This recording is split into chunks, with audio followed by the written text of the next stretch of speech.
Salut, peux-tu te présenter? Oui, je suis Fabien Tosolini, je suis président de l'association des volontaires français. Quel est ton rôle au sein du bureau? Eh ben, j'anime en fait tout le bureau. On est une équipe de 12, dont notamment des membres en situation de handicap, visibles et non visibles. On a respecté la parité, y compris au niveau homme-femme. Et donc cette équipe de 12, eh ben, elle anime ce collectif qui a commencé à 0 le 28 octobre. Et on est aujourd'hui presque 580. Aujourd'hui, nous sommes le 26 juillet, on est presque 580.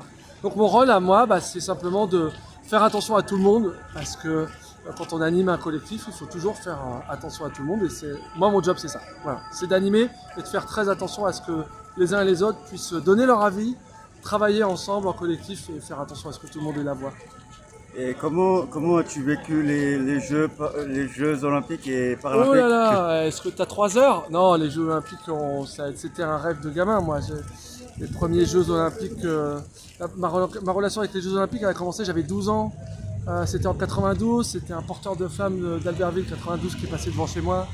Et depuis, je rêve de ça, et donc forcément avoir les Jeux à la maison, c'était quand même un truc incroyable. J'ai eu un poste incroyable, j'étais au service des spectateurs sur le plus beau site du monde. Pardon à tous les autres, mais la Tour Eiffel, c'était quand même le plus beau site du monde, le beach volley, le cécifoot pour les paras. Et donc mon job, c'était à l'époque d'animer une équipe de 12 personnes, entre 12 et 15.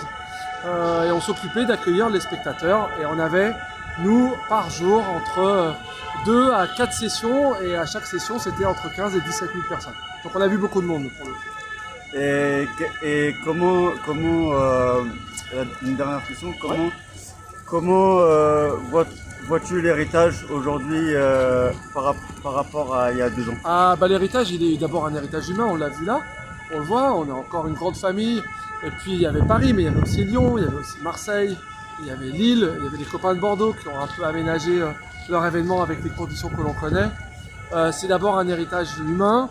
On est maintenant une partie d'une grande famille, cette famille des volontaires des Jeux. Une grande famille élargie d'ailleurs, parce que c'est pas que les volontaires des Jeux du COJO, on pense aux copains du Club France, aux copains de la ville de Paris.